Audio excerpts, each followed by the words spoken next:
नमस्कार दोस्तों, मैं हूं सुरजीत श्यामल। आप देख रहे हैं वर्कर वॉइस .in। दोस्तों, आप में से जिन लोगों के पास भी पीएफ का खाता है उनके लिए नए साल यानी कि 2025 में कुछ अहम बदलाव किए गए हैं, जिसके बारे में आज हम जानेंगे, जिससे कि आप पीएफ खाता धारकों को अपने पीएफ खाते के बारे में नए अपडेट्स की जानकारी मिल सके। आज हम इस वीडियो के माध्यम से आपको पीएफ खाते में ऐसे 5 बदलाव की जानकारी देंगे, जिसकी जानकारी आपके लिए काफ़ी अहम है। तो आइए हम इसको स्टेप बाय स्टेप करके जानते हैं। दोस्तों, पीएफ खाता धारकों के खाते में नए साल में कुछ अहम बदलाव होने की उम्मीद है, जिसका सीधा असर आपके खाते पर पड़ेगा, जिसके तहत पीएफ खाते में पैसा जमा करने का प्रोसेस पहले से आसान हो जाएगा और काफ़ी स्पष्ट आपको जानकारी मिल पाएगी, पहले से तेज़ी से काम होगा। और इसी के बारे में आज जो हम आपको जानकारी लेकर के हैं 5 अहम बदलाव की, जिसको आइए हम जानते हैं। सबसे पहला है, पीएफ का पैसा एटीएम से निकलेगा। आपको बता दें कि विभिन्न मीडिया रिपोर्ट्स के माध्यम से आपको पहले से जानकारी मिल रही हो कि अब आपका पीएफ का पैसा जो विड्रॉ है, यानी कि पीएफ का पैसा वो एटीएम के अंदर से निकाल सकेंगे। इसके लिए बताया जा रहा है कि ईपीएफओ के द्वारा अब आपको एटीएम कार्ड एक जारी किया जाएगा, जिसके माध्यम से आप अपना पैसा निकाल पाएंगे। जिसके बारे में बताया जा रहा है कि इसी साल पैसा निकालने के लिए आपको एटीएम जारी किया जाएगा, जिसके बाद आप उस एटीएम के माध्यम से पीएफ का पैसा पहले से आसानी से निकाल पाएंगे। दूसरा है, पीएफ कंट्रीब्यूशन में वृद्धि। आपको बता दें कि अभी तक के जानकारी के हिसाब से आपका पीएफ का जो कंट्रीब्यूशन है 15,000 बेसिक और डीए के आधार पे कटता है। यानी कि आपका सैलरी चाहे जितना भी क्यों ना हो, लेकिन बेसिक और डीए अगर 15,000 रुपये तक है तभी आपका पीएफ खाता आपके एम्प्लॉयर के द्वारा खोला जाता है। और इसी लिमिट को इस समय बढ़ाने की बात चल रही है। कहने का मतलब 15,000 का जो बेसिक डीए का जो सीलिंग लिमिट है उसको बढ़ा करके 21,000 रुपये तक किया जा सकता है। ऐसे में जिनकी भी सैलरी 21,000 रुपये तक, कहने का मतलब बेसिक और डीए है, वो सारे कर्मचारी पीएफ के दायरे में आ जाएंगे और उनके एम्प्लॉयर को उनका पीएफ का खाता खोलना पड़ेगा। और इसी के बारे में इस साल हो सकता है शुरुआत हो।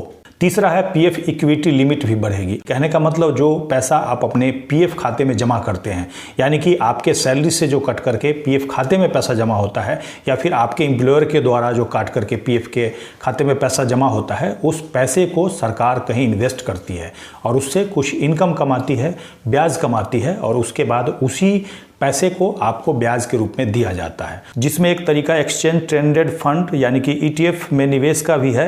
ईपीएफओ की तरफ से यह विचार किया जा रहा है कि ईटीएफ को बेचकर पैसा कमाए तो उस पैसे का एक हिस्सा फिर से शेयरों को अन्य जगह पर निवेश कर दिया जाए, जिससे उम्मीद की जा रही है कि आपको ज़्यादा ब्याज मिल सके, और इसी के लिए हो सकता है इस साल शुरुआत किया जा सके। चौथा और सबसे अहम है, अब किसी भी शाखा से पेंशन का पैसा मिल सकेगा। आपको बता दें कि पीएफ के अंदर जो लोग पैसा जमा कराते हैं, यानी कि पीएफ जिनका कटता है, उनका एक हिस्सा पेंशन के रूप में भी जमा होता है। अगर आपकी सर्विस 10 साल पूरी हो जाती है और उस दौरान अगर आपका पीएफ का कंट्रीब्यूशन यानी कि आपका पैसा आपके पीएफ खाते में जमा होता है, तो ऐसे में आप रिटायरमेंट के बाद पेंशन का बेनिफिट ले सकते हैं। और चौथा जो बदलाव है उसी पेंशन को लेकर के है। आपको बता दें कि देश के लेबर एंड एम्प्लॉयमेंट मंत्री श्री मनसुख मंडाविया ने सितंबर 2024 में सेंट्रलाइज पेंशन पेमेंट सिस्टम यानी कि सीपीपीएस को मंजूरी दी है, जिसके तहत देश के 78 लाख ईपीएफ पेंशनर को ये सुविधा मिलेगी कि देश के किसी भी शाखे से वो अपना पेंशन निकाल पाएंगे। अभी तक के नियम के हिसाब से वो किसी खास शाखा से अपना पेंशन निकाल पाते थे, लेकिन नए बदलाव के बाद वो देश के किसी भी कोने में किसी भी शहर से अपना पेंशन विड्रॉ कर सकते हैं। पांचवा और अंतिम है, हायर पेंशन के लिए अप्लाई की अंतिम तारीख। ईपीएफओ विभाग की तरफ से एक सूचना जारी की गई थी, जिसके हिसाब से सभी कंपनियों को कहा गया था 31 जनवरी 2025 तक अपने सभी कर्मचारियों का जो भी डिटेल है वो पोर्टल पे अपडेट कर दे। जिसके बाद उसके बाद की भी जो जानकारी है वो 15 जनवरी 2025 तक हर हाल में उनके साथ शेयर करना था। ऐसा इसीलिए किया जा रहा था कि जो लोग भी हायर पेंशन के लिए आवेदन कर रहे हैं उनका आवेदन का जल्द से जल्द प्रोसेस किया जा सके। तो दोस्तों, ये अहम 5 बदलाव था जिसकी जानकारी हमने दी है जिनके पास भी पीएफ का खाता है। आपको बता दें कि किसी ऐसी कंपनी या संस्थान के अंदर आप काम करते हैं जहां 20 या 20 से अधिक कर्मचारी हैं, ऐसे में आपके एम्प्लॉयर को आपका पीएफ खाता खोलना होता है। आपके सैलरी के बेसिक और डीए का 12% आपके सैलरी से कटता है और उतना पैसा ही आपके कंपनी को भी आपके पीएफ खाता में जमा करना होता है, जो कि लगभग डबल हो जाता है। ऐसे में आप जानना चाहते हैं कि पीएफ का पैसा आपका डबल कैसे हो जाता है, तो इसके लिए हमारे पुराने वीडियो को देख सकते हैं, जिसका लिंक आपको यहाँ पे आई बटन पे मिल जाएगा। साथ ही मैं नीचे वीडियो के डिस्क्रिप्शन में भी लिंक दे दूंगा। दोस्तों ऐसे में मैं आप सभी लोगों से निवेदन करूंगा कि जहां भी आप काम करते हैं, अगर आप पीएफ के लिए एलिजिबल हैं तो अपने एम्प्लॉयर को यानी कि मालिक को कहें कि आपका पीएफ खाता जरूर खुलवाएं, क्योंकि न केवल आपको इसमें पेंशन की सुविधा मिलती है, बहुत सारी ऐसी सुविधाएं हैं जो कि आपको मिलती है और साथ ही साथ और न चाहते हुए धीरे धीरे करके आपके पास कुछ पैसे जमा हो जाते हैं जो कि आपके परिवार के फ्यूचर में काम आता है। दोस्तों इस जानकारी को डिटेल में पढ़ने के लिए आप हमारे ब्लॉग www.workervoice.in पे जा सकते हैं, जिसका लिंक नीचे वीडियो के डिस्क्रिप्शन में मिल जाएगा।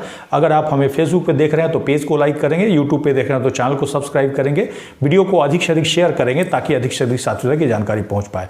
इसके साथ ही विदा लेता हूं, जल्दी एक नई जानकारी के साथ मिलते हैं। धन्यवाद।